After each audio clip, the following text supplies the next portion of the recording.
या रब्बी सल्ली व सल्लिम दाइमन अबदन अला हबीबिका खैरिल खल्क़ि कुल्लिहिम। तो मैं ये अर्ज कर रहा था कि अल्लाह तबारक व तआला आपके दिलों पर दस्तक देता है और आपसे ये कहता है कि तुम दूसरे खित्तों की तरह नहीं हो। अल्लाह तबारक व तआला ने आपको नबी पाक सल्लल्लाहु अलैहि वसल्लम का सबसे पसंदीदा पेशा तिजारत भी नसीब फरमाया, और इल्म जिसके लिए नबी पाक सल्लल्लाहु अलैहि वसल्लम मबऊस किए गए वो भी आपको अता किया। ये जो आज देहातों में, करियों में, गांव में जो जगमग नजर आ रही है उसमें आपका हिस्सा शामिल है, उसमें आपका बहुत कुछ है। बस जरूरत यह है कि अपने मकाम को समझ लो कि तुम क्या हो। जैसे अल्लामा इकबाल ने कहा, तमाम आरिफ व आमी खुदी से बेगाना, कोई बताए मस्जिद है या कि मैं खाना। ये राज हमसे छुपाया है मीर वाइज ने कि खुद हरम है चरागे हरम का दीवाना। तू मर्दे मैदान, तू मीरे लश्कर, तू मर्दे मैदान, तू मीरे लश्कर, नूरी हुजूरी तेरे सिपाही, कुछ कद्र तूने अपनी ना जानी, ये बेसवादी ये कम निगाही, दुनियाए दूं की कब तक गुलामी, या राहिबी कर या पातशाही। अपना मकाम पहचानो। अल्लाह ने आपको क्या चीज अता फरमाई है। सहाबाए किराम किस चीज से बुलंद हुए हैं। हजरत बिलाल का रुतबा कितना ऊंचा है। अगर आपकी बस्ती में बैठकर कोई ये कहे कि यहां का माशरा बिगड़ गया है तो शर्म आती है कि हम ये कह सकें कि टांडे का माशरा बिगड़ गया, जहां गली गली और घर घर हाफिज हैं, जहां हर चौराहे और हर चौक पर कारी हैं, जहां उलमा की तादाद इतनी है कि उन्हें गिना भी आसानी से न जा सके, जहां मस्जिदों का ये आलम है, वहां ये हाल है कि अगर कोई शख्स आपकी बस्ती में दाखिल होता है तो वो समझता है कि आया मैं हिंदुस्तान में दाखिल हो गया या जजीरतुल अरब के किसी कस्बे में दाखिल हो।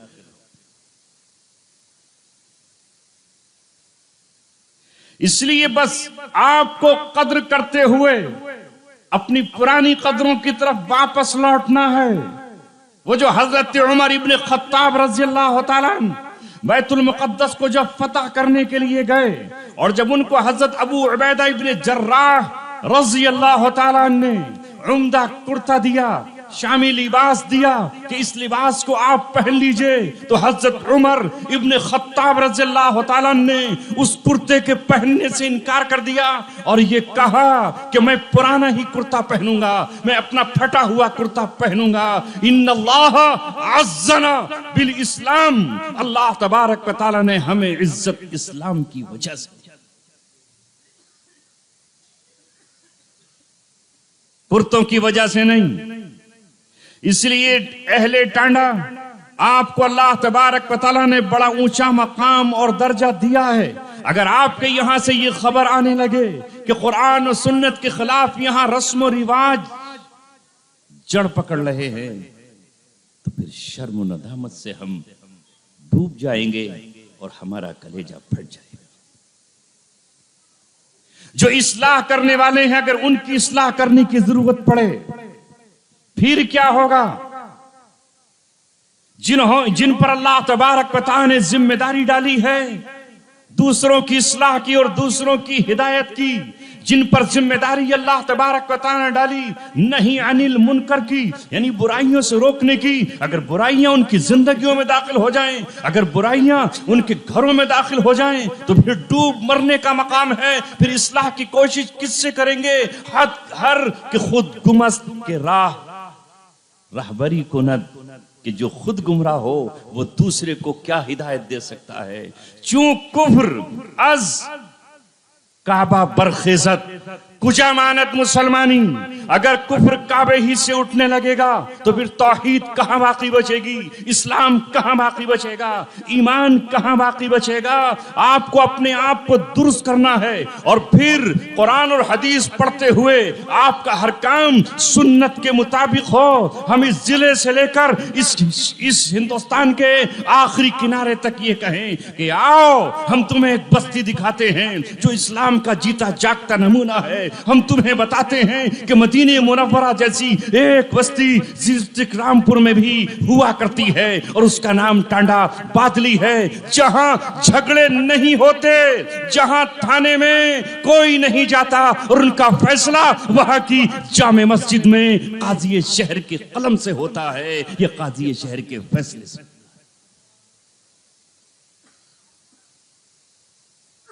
ये पैदा करो अपने अंदर, रस्में छोड़ो। जब तुमने इस खित्ते में बिदआत का मुकाबला किया, बिदअतियों से अपने आप को अलग किया और ये तय किया कि जो मोहम्मद रसूलुल्लाह सल्लल्लाहु अलैहि वसल्लम ने 1400 बरस पहले हमको कहा है वही हम करके रहेंगे। हमारे सामने अल्लाह के रसूल का फरमान है, मा आताकुमुर रसूलु फखुजुहु वमा नहाकुम अन्हु फंतहू। नबी तुम्हें जो दे उसे ले लो और नबी जिससे रोके उससे रुक जाओ। कोई परवाह नहीं की आपने। तो आपके इस सब्र पर, इस इस्तिकामत को देखते हुए ये नूर की किरणें देहातों में भी पहुंची और वहां से लोग आपके यहाँ कोई कुरान पढ़ने आया, कोई किरात पढ़ने आया और फिर वो आगे चल करके आलिम बन गया। लेकिन हाय ये क्या हो रहा है?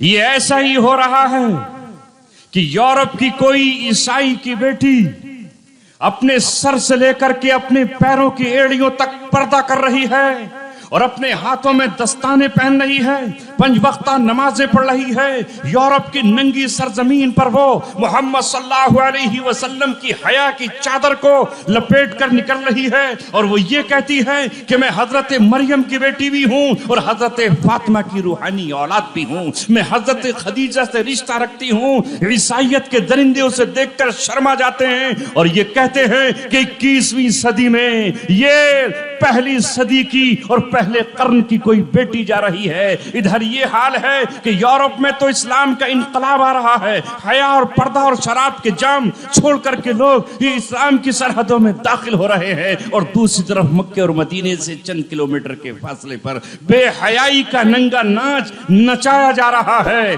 जहां जेनिफर लोपेज को लाकर और उसके साथ हजारों बरहना औरतों को लाकर खाना काबा की तौहीन की जा रही है और सारी दुनिया के मुसलमानों को चैलेंज किया जा रहा है कि जहां से शराब बिटाई गई थी वहां शराब के जाम फिर छलकाए जाएंगे, जहां हया की चादर सरों पर डाली गई थी वहां बेहयाई का नंगा नाच नाचा जाएगा। क्या यही हम दोबारा जिंदा करना चाहते हैं? नहीं। ऐ अहले टांडा, तुम्हारी बेटियां पर्दे में हो। हम आज तक ये कहते हैं कि टांडे में वो पर्दा हुआ करता था जो 1450 बरस पहले तहजीब कभी हमारी हुआ नहीं था कि नहीं। माल और दौलत की चमक में मत जाओ। माल को इस्लाम ने मना नहीं किया, लेकिन उसकी ज़कात निकालो, वो गरीबों पर खर्च हो। इस्लाम को तलाक ने पसंद नहीं किया, गो के इजाजत दी है, मगर हमारे नौजवान तलाक को खेल न बनाए।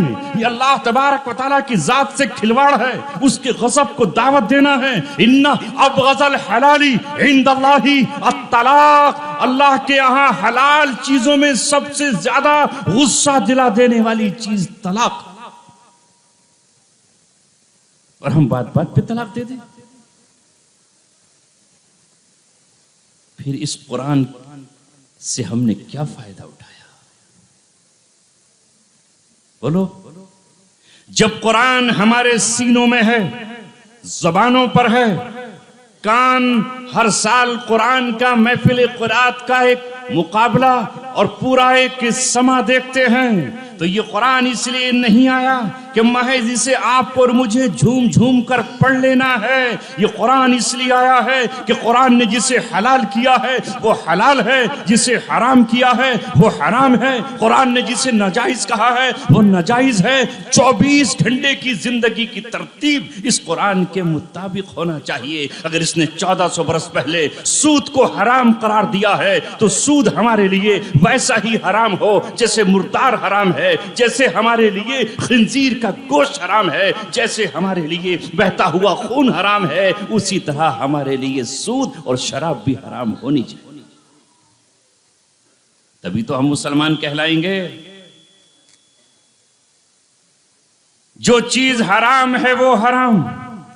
जो नफरत मुसलमान को मरे हुए कुत्ते और गधे के गोश्त से है, नहीं खा सकता, नहीं खिला सकता, मर जाए भूखा नहीं पका सकता, पेड़ के पत्ते चबा सकता है, छालों से पेड़ की अपना पेट भर सकता है, मगर मरी हुई बकरी के गोश्त को नहीं खाएगा, मरी हुई मुर्गी को नहीं खाएगा, मुंडी मोड़ करके मार देने वाली मुर्गी को नहीं खाएगा।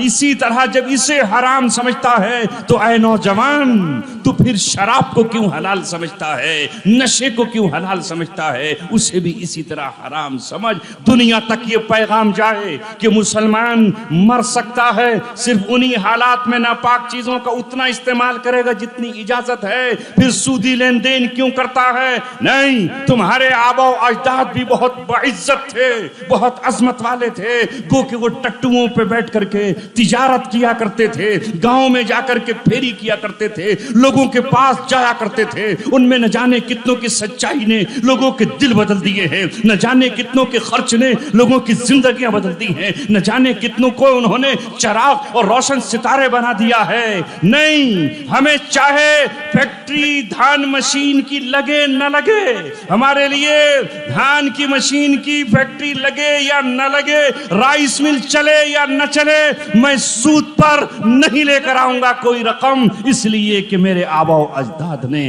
फाके सहे हैं लेकिन सूद से लेन देन नहीं किया। ये तो तय करना पड़ेगा, तभी तो अल्लाह तबारक व तआला राजी होगा, तभी तो अल्लाह रब्बुल इज्जत नस्लों को कबूल फरमाएगा। ऐसे ही नहीं चुनी जाती कौमें। अल्लाह तबारक व तआला यूं ही सब कुछ नहीं देता, वो पहले देखता है कि तुम में कौन अमानतदार है, कौन अल्लाह तबारक व तआला से मोहब्बत करता है। याद रखो अल्लाह तबारक व तआला के यहाँ से कौमों का इंतखाब भी होता है और कौमों को जलील भी किया जाता है। इन्नल्लाह यरफउ बिहादल किताबी अक़वामा व यज़उ बिही आखरीन। अल्लाह ताला इस किताब के जरिए से कौमों को इज्जतें अता फरमाएगा। हाँ, यही किताब थी, यही अरब थे, यही जजीरतुल अरब के रहने वाले थे, यही हिजाज मुक़द्दस के लोग थे, यही मक्का और मदीना और ताइफ में रहने वाले थे, यही यमन और उर्दून और शाम में रहने वाले थे। जब उन्होंने कुरान करीम से मोहब्बत की, उसके एक एक हुक्म पर अमल किया, जब कुरान ने यह कहा कि आज के बाद कोई नंगा होकर काबे का तवाफ नहीं करेगा, नहीं करने दिया, जब उन्होंने कहा कि आज के बाद कोई मुशरिक हुदूद हरम में दाखिल नहीं होगा, नहीं होने दिया, जब कुरान ने कहा आज के बाद कोई सूदी लेन देन नहीं करेगा तो सूद के निजाम को उन्होंने बंद कर दिया, जब कुरान ने कहा कि आज के बाद कोई शराब नहीं पिएगा तो शराब के मटके तोड़ डाले, मशकीज़ें फाड़ डाले, जाम छलका दिए, हलक से उड़ेल कर कुल्ली के जरिए बाहर निकाल दी, तो अल्लाह तबारक व तआला ने फिर उनके लिए समंदरों को समेट दिया, पहाड़ों को फाड़ दिया, शेरों को ताबे कर दिया। वो जिधर निकल गए रब्बे दो जहां की कसम, उनकी टापों को सलामी, दरिया दे रहे थे, पहाड़ दे रहे थे, सहरा दे रहे थे, यहां तक कि उनके काफिले दुनिया के आखिरी किनारे तक भी पहुंचे। आज उन्हीं की औलादे हैं, उन्हीं के वो बेटे हैं, वही कुरान उनके यहाँ है। वो कुरान छाप करके बांटने को सवाब समझ रहे हैं कि हर हाजी और हर उम्रा करने वाले को कुरान दे दो। मैंने कल कहा और आज फिर कह रहा हूं, आवाज तो मेरी वहां नहीं जाएगी मस्जिद की चार दीवारी से बाहर, मगर फरिश्ते अपने रजिस्टर में लिख लेंगे, अल्लाह रब्बुल इज्जत इसका शाहिद और गवाह बन जाएगा। जिब्रील के यहाँ ये बात सबत और रकम कर ली जाएगी। ऐ कुरान को बांट करके महज सवाब समझने वालों, ये दुनिया के मुसलमान तुम्हारे कुरान के भूखे नहीं हैं। यहाँ एक माँ के पास रोटी का टुकड़ा नहीं होता, एक बाप के पास पैर में पहनने के लिए जूता नहीं होता, छत पर डालने के लिए छप्पर नहीं होता, मगर उसके घर में बरकत के लिए, तकद्दुस के लिए अल्लाह तबारक व तआला की किताब कुरान जरूर मौजूद होता। तुम्हारा कुरान चाहिए और समझ रहे हो कि हमने कुरान छाप दिया, मोहम्मद जूनागढ़ी का तर्जमा छाप दिया तो दुनिया फतेह कर ली।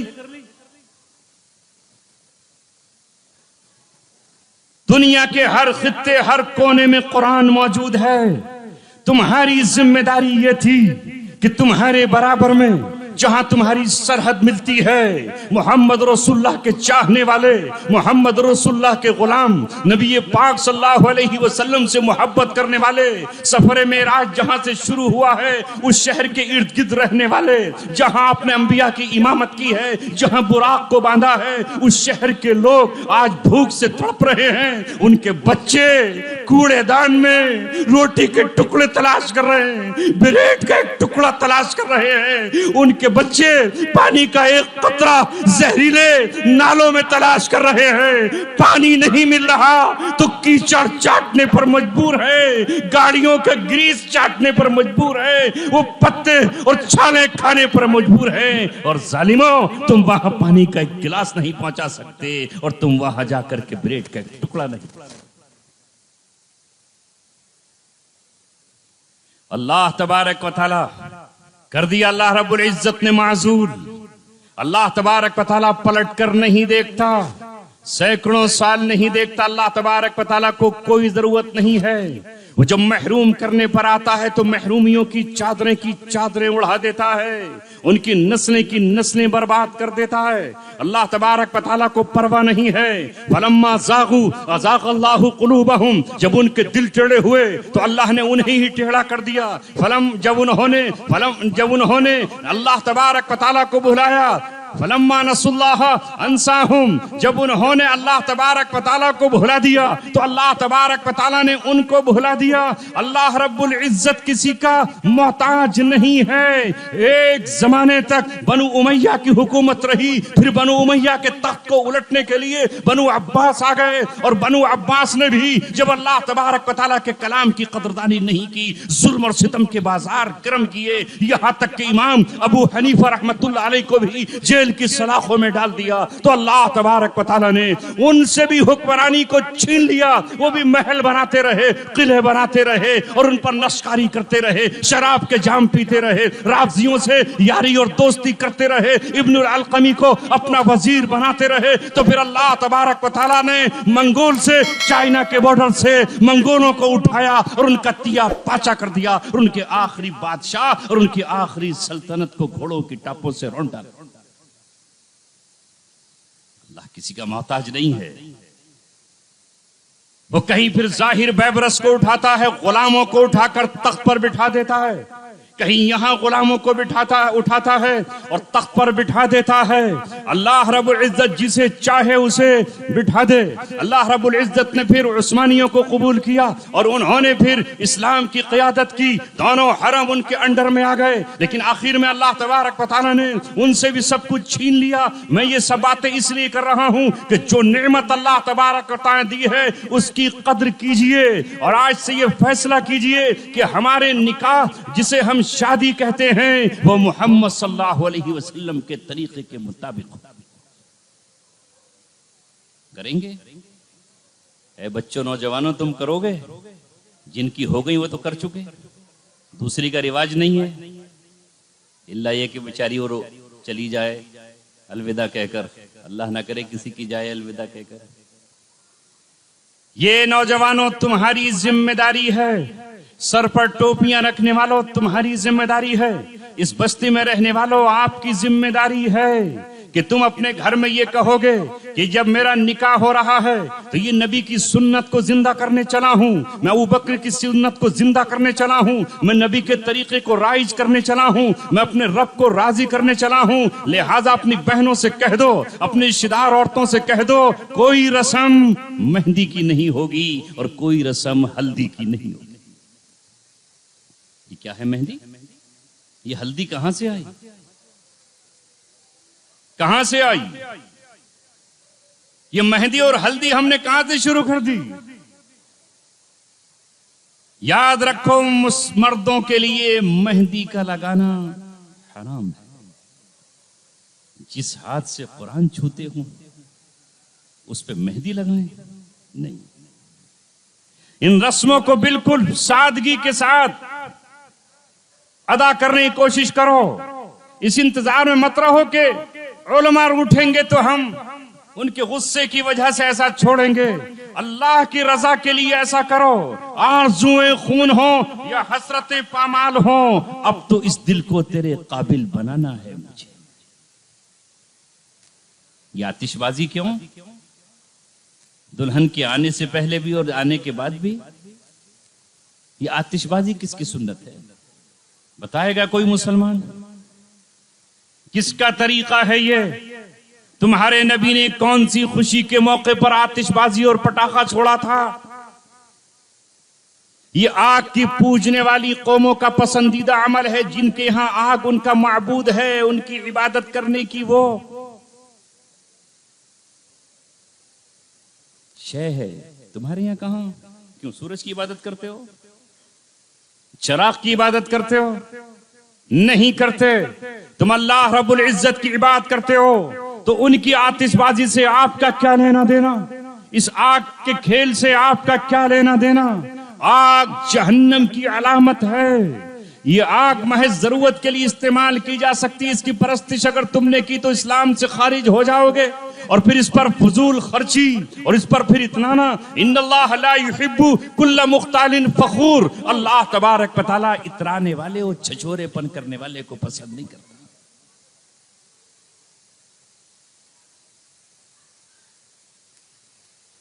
जिस तरह मैयत के वक्त, जनाजे के वक्त हम एक एक चीज का ध्यान रखते हैं कि मोहम्मद रसूलुल्लाह ने मैयत को कितने कपड़ों में कफनाया था, उतने ही चाहिए। किन चीज से धोनी दी थी वही धोनी देनी है। कब्र पर मिट्टी कितनी चढ़ाई थी, इसका एहतमाम। पानी डाला था या नहीं, इसका एहतमाम। कोई हरी टहनी कब्र में लगाई थी या नहीं, इसका एहतमाम। जब यहां हम मोहम्मद सल्लल्लाहु अलैहि वसल्लम के एक एक तरीके को देख रहे हैं, तो फिर निकाह भी तो मोहम्मद रसूलुल्लाह सल्लल्लाहु अलैहि वसल्लम की सुन्नत है और खुशी है। इसमें हम ये क्यों कहते हैं कि हमारे यहाँ राम कृपाल सिंह ने तो ऐसा किया था, तो फिर मैं उससे कम हूं क्या चुम्बन लाल से? बोलो, यह इस्लाम खत्म? खुशी का मौका आया तो इस्लाम का कलादा गर्दन से बाहर निकाल दिया। उनके यहाँ कन्यादान, तिलक, जहेज वही हमने इख्तियार कर लिया। और नाम हमारा मुसलमान, जबान पर दावा कि हम आशिक रसूल। इतनी लंबी लंबी जबानों से कहना ये कि हम मोहम्मद के सच्चे और पक्के गुलाम। जन्नत हमारे बाप की और हमारे दादा की। कांडे की जमीन को तो कह सकते हो बाप और दादा की, जन्नत की नहीं कह सकते। जन्नत उसे मिलेगी जो रसूलुल्लाह के नक्शे कदम पर चले। जिसने भी आपके दीन में नई बात ईजाद की है वो रद्द है, मरदूद है। यहां बेटियों के डोले उठने से पहले माल चाहिए। होगा आपके यहां भी जहेज का पूरा सिस्टम जो हमारे देहातों में चल रहा है। एक से बढ़कर एक कौम बेहयाई का शिकार हो रही है, कोई नहीं देख रहा। अरे क्या एक तरफ तो कहते हो नमाज में खड़े होकर 5 वक्त जो पढ़ता है 5 वक्त कहता है, और जो जुम्मे की पढ़ता है या ईद की उसमें कहता है अल्हम्दुलिल्लाहि रब्बिल आलमीन, तमाम जहानों का परवरदिगार अल्लाह तबारक व तआला है। और दूसरी तरफ 12वें पारे को जब वो सुनता है रमजान में तो कहता है वमा मिन दाब्बतिन फिल अर्ज़ि इल्ला अल्लाहि रिज़्क़ुहा, जमीन पर जितने भी चलने वाले जानवर हैं, जानदार हैं, उनकी रोजी अल्लाह तबारक व तआला पर है। कुरान पढ़ता है नहनु क़समना बैनहुम मईशतहुम फिल हयातिद दुनिया, हमने दुनियावी जिंदगी में लोगों की मईशत को बांट दिया है। किसी को अमीर बनाया है, किसी को फकीर बनाया है, किसी को ताजिर बनाया है, किसी को मजदूर बनाया है, किसी को बादशाह बनाया है, तो किसी को उसका वजीर बनाया है, किसी को गुलाम बनाया है, किसी को साहिब जमीन बनाया है, तो किसी को साहिब मकान बनाया है, किसी को इल्म ज्यादा दिया है, किसी को अक्ल ज्यादा दी है, किसी को हुनर दिया है, किसी को फन दिया है, किसी को हुस्न दिया है, किसी को हुस्न नहीं दिया है, किसी को सेहत दी है, किसी को बीमारी दी है। तो ये जानते हो कि देने वाला अल्लाह तबारक व तआला का है। मगर अपने बेटे को जब ब्याहने चलता है तो कहता है कि भाई पहले तो मांगता था साइकिल, फिर मोटरसाइकिल दर्राजा, अब कार। और कार में भी जरा वो सी दे देना जो भाई हनीफ अंसारी के पास है। अच्छा वो कौन सी है? ये क्या है? अल्लाह के रसूल ने फरमाया जिसने बिला जरूरत सवाल किया कयामत के दिन उसके चेहरे से गोश्त उधड़ा हुआ होगा, हड्डियां नजर आ रही होंगी, ताकि सारी दुनिया हजरत आदम से लेकर के आखिरी इंसान तक देखे कि ये भिखमंगा था, बगैर जरूरत के इसने सवाल किया था, जिल्लत के तौर पर उसका गोश्त उड़ा हुआ होगा और हड्डियों का ढांचा नजर आ रहा होगा। वहां सर्जरी करने वाला डॉक्टर नहीं होगा, कभी सोचो कि प्लास्टिक सर्जरी करा लेंगे, वहां नजर आ रहा होगा। एक होठ किसी का कट जाए तो कितना बुरा लगेगा, नाक थोड़ी सी कट जाए फिर, और वो तो सारा ही वहां होगा।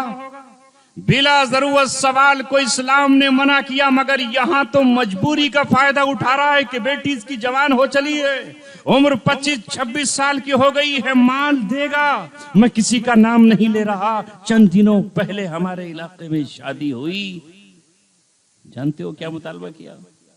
20 लाख रुपए चाहिए, 20 लाख। और खुद दूल्हा कह रहा है कि भाई वो जो मंगनी हुई थी तो उसमें कम से कम आईफोन तो देना चाहिए था। भिखारी सड़क पर बैठ जाता, टांडे की जामे मस्जिद पे आ जाता और यहाँ हाथ फैलाकर ये कहता कि खुदा के वास्ते आईफोन, खुदा के वास्ते आईफोन। पैरों में पड़ता तो शायद लोग देकर चले जाते, मगर यहाँ फायदा उठा रहा है मजबूरी का। और इधर देने वाले भी माशाअल्लाह सुबहान अल्लाह, उन्होंने कहा कोई बात नहीं, जब नहीं दिया अब 78,000 का सलामी में दे दीजिए। जो कौम इस मंजिल पर पहुंच जाए उस कौम से खैर की तवक्को खत्म हो जाएगी। हालांकि कुरान ने कहा कुंतुम खैरा उम्मतिन उखरिजत लिन्नास, तुम बेहतरीन उम्मत हो, तुम्हें तमाम इंसानियत के नफे के लिए भेजा गया है। तुम जहां हो वहां तुम्हारी जात से नफा पहुंचना चाहिए, तुम्हारी जात से फायदा पहुंचना चाहिए। तअमुरून बिल मारूफी व तनहौना अनिल मुनकर। जो कौम अपने अंदर सलाहियतें न रखे उससे नफा क्या पहुंचेगा? वो पता चला दूसरे को कंगाल कर दिया, एक बेटी अभी रुखसत की है, 4 और बाकी है, क्या होगा? 20 लाख तो ये, 8 लाख मंगनी में, 20 लाख का जहेज भी, हो गई 50 लाख की। बताओ मुझे, अगर 50 लाख से कोई किसी का बेटा तिजारत शुरू करे तो उसकी तिजारत कहां पहुंचेगी? इस 50 लाख की अगर ज़कात निकाली जाएगी तो ज़कात कितनी बैठेगी?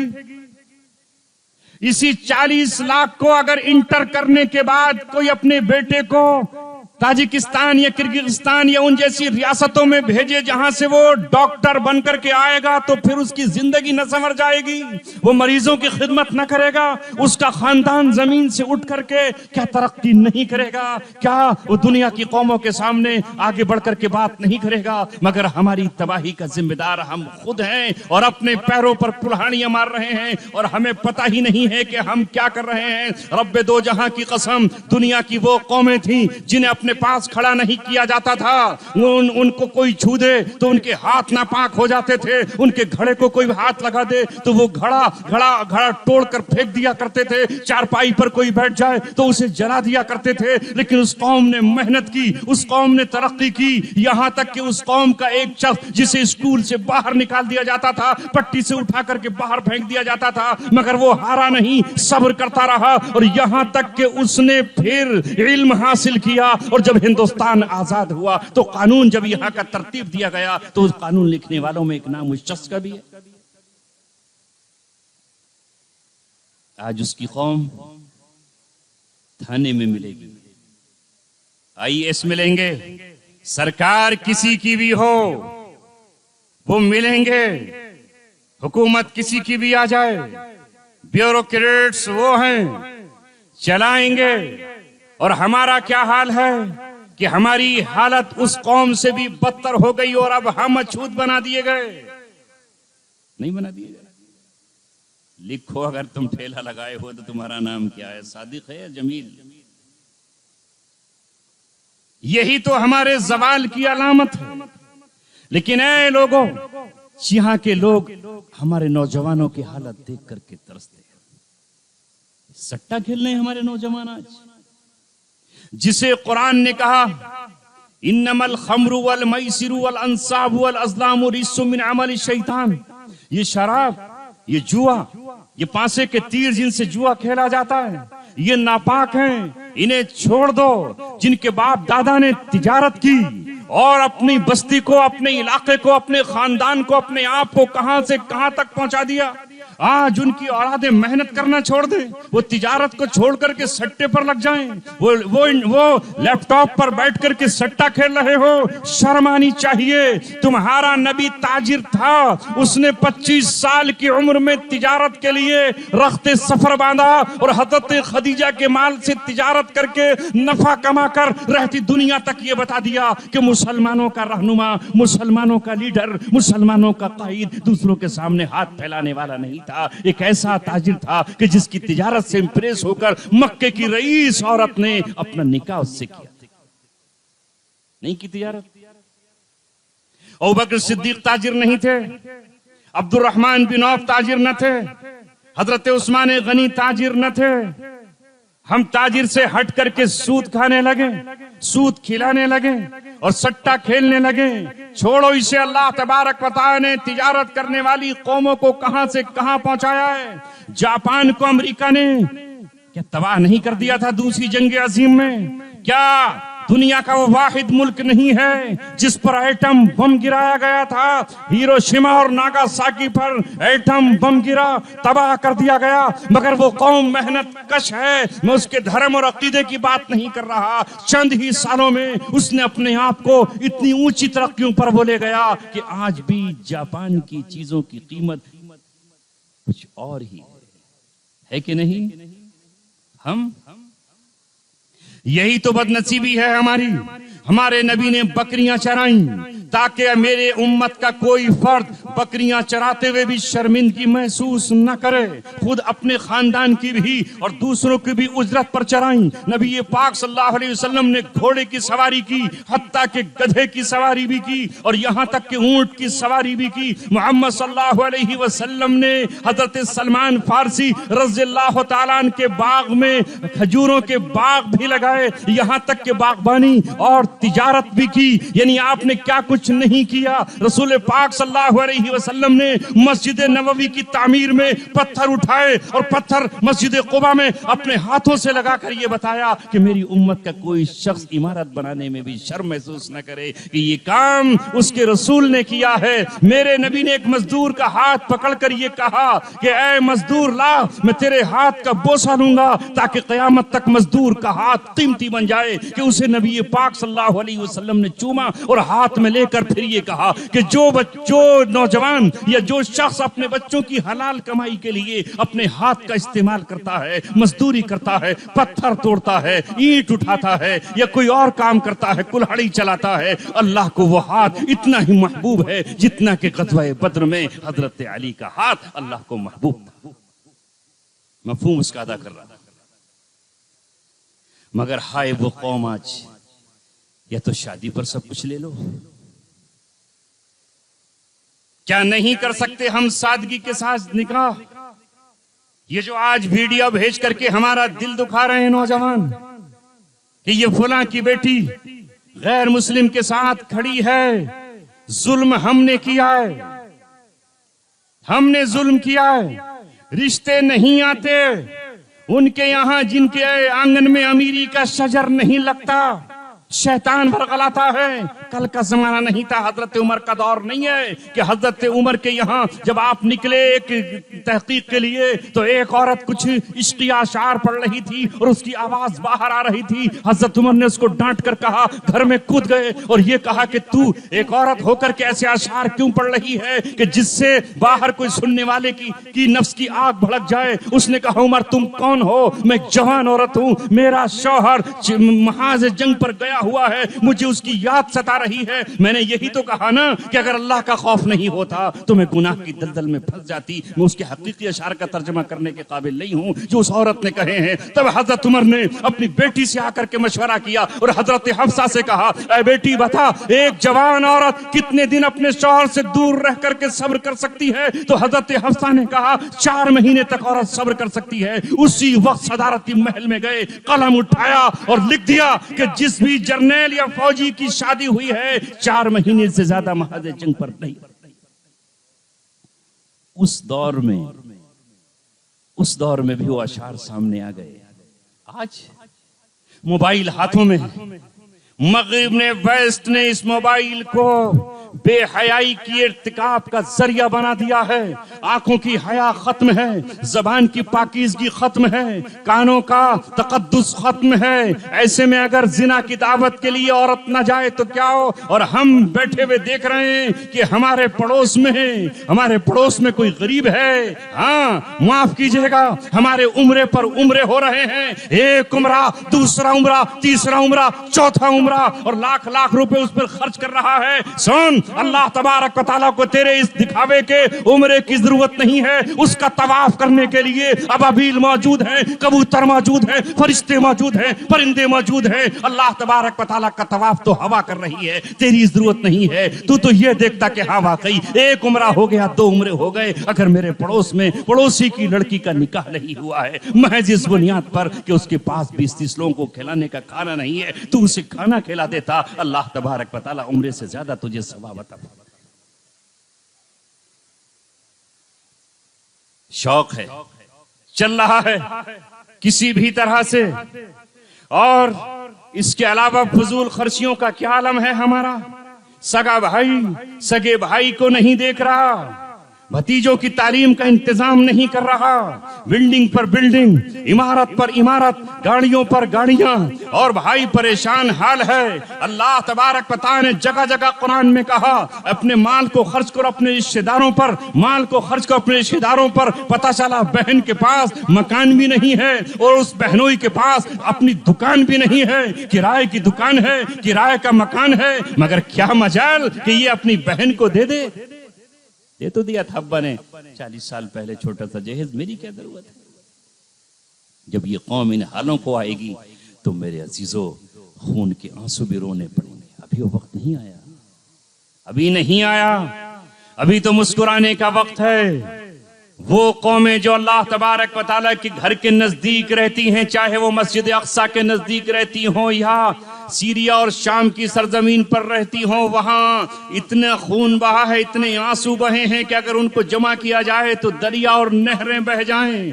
हम उनसे ज्यादा अल्लाह तबारक व तआला के महबूब नहीं हैं। इससे पहले कि अल्लाह तबारक व तआला का अजाब दरवाजे तोड़ते हुए हमारे घरों तक आ जाए और छतें हमारे ऊपर गिरा दी जाएं, हमें आज की इस मजलिस में तौबा करनी है। कोई हमारे साथ चले न चले, हमें अल्लाह तबारक व तआला के रास्ते पर चलना है। हमारी मंजिल जन्नत है, हमारा आखिरी ठिकाना कब्र है, जहां कोई हमारे पास नहीं आएगा।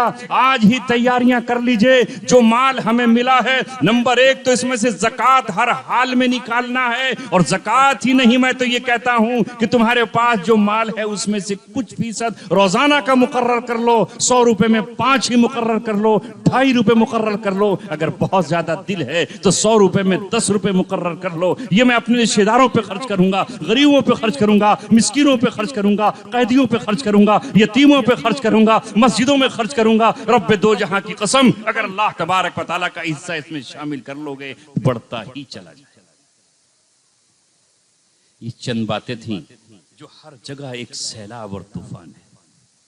अब क्या हो रहा है आपकी बस्ती में मुझे नहीं मालूम कि है या नहीं, लेकिन मैं जहां जहां जा रहा हूं वहां ये हाल है कि ऐसी कंपनीज हैं। हल्द्वानी से आए हुए हैं मौलाना मुबीन के फर्जंद, इन्होंने मुझे बताया था पिछले साल, हल्द्वानी हो या छोटे मोटे गांव, नौजवान लड़के आते हैं, औरतों को जमा करते हैं और सूद की स्कीमें चल रही हैं। मर्दों की एंट्री नहीं, महरमों का दाखिला नहीं, 10-10 हजार रुपए गरीब किस्तों में बन जाती हैं। फोन पर बात हो रही है, हर जुमेरात को तकाजा है, जब पैसा नहीं दिया जाएगा नीलाम क्या होगा? आबरू ही तो नीलाम होगी, इज्जत ही तो नीलाम होगी। जिम्मेदार कौन है? इसके जिम्मेदार हम हैं। क्या कहूं आपसे, मुझे आपके वक्त का ख्याल है। वो तो मैंने जज्बात में आपका इम्तिहान लेने के लिए कहा था कि मैं बोलता ही रहूंगा, मुझे रोकना नहीं है। मगर हमारा हाल ये है कि अगर 100 साल पहले कोई छोटा सा मुस्लिम फंड कायम हुआ था तो वही हमसे नहीं चल पा रहा। बोलो क्यों नहीं बना सके हम कोई ऐसा इदारा? इन बैंकों के मुकाबले पर एक पंजाब नेशनल बैंक आजादी के टाइम पर खुला था और आज दुनिया में सूद के कितने बैंक हमारे सामने आ गए।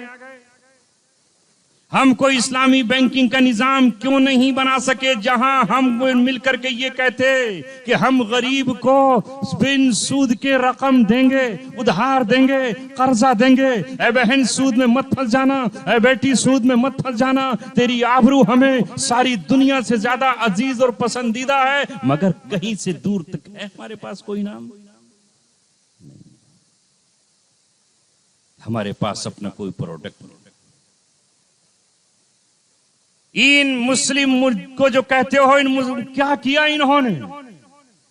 आज अगर कोई आदमी बीमार हो जाए और उसे ये खराब पानी सूट ना करे, वो कहे कि जरा पानी लेकर आओ, तो मैंने अभी दौड़ाया एक बच्चे को, पानी हाथ नहीं आ रहा, पानी मिल रहा है अमेरिका का किले, पानी मिल रहा है एक्वाफीना इजराइल का। एक मुसलमान कंपनी रुए जमीन पर ऐसी नहीं जो ये कहती कि ये पानी मुसलमान का है। खुदा की कसम हम उसे ये समझ कर पीते, चाहे वो कैसा भी होता कि कम से कम है तो हमारे भाई का। नेदे की बिस्लरी पीना पड़ती है कि चलो इंडिया का है। अभी इंडिया सारे जालिमों के साथ नहीं, और अभी हमारी हुकूमत और अदालतें और कानून बहुत अच्छे। ऐ दोस्तों और अजीजों, कुछ तो कर लो अपने नबी की सीरत के मुताबिक, कुरान की आयतों के मुताबिक।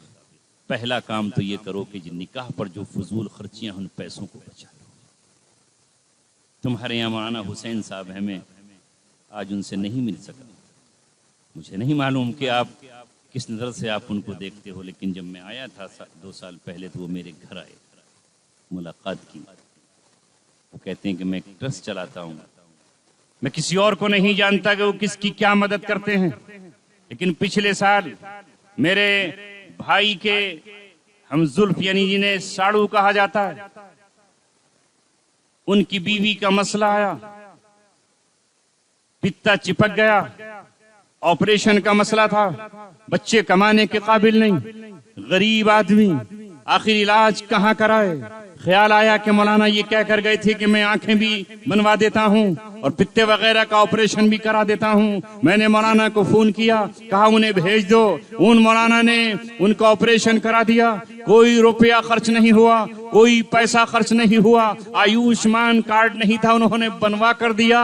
एक औरत की जान बच गई, एक इंसान की जान बच गई। क्या ये काम 10-20 और लोग नहीं कर सकते? वही पैसा जो हमारा शादियों पर खर्च हो रहा है उसे जमा कर। नौजवान जो सिगरेट पी रहा है इसे जमा कर ले, बूढ़ी माँ को दे दे। ये जो गुटखे खा रहा है इसे जमा कर ले और कमजोरों के पास जाकर के पहुंचा दे। मैं आपकी बस्ती में ये कह रहा हूं कि यहाँ उलमा की बस्ती है, ये हुफ्फाज की बस्ती है, मदरसों का जाल बिछा हुआ है।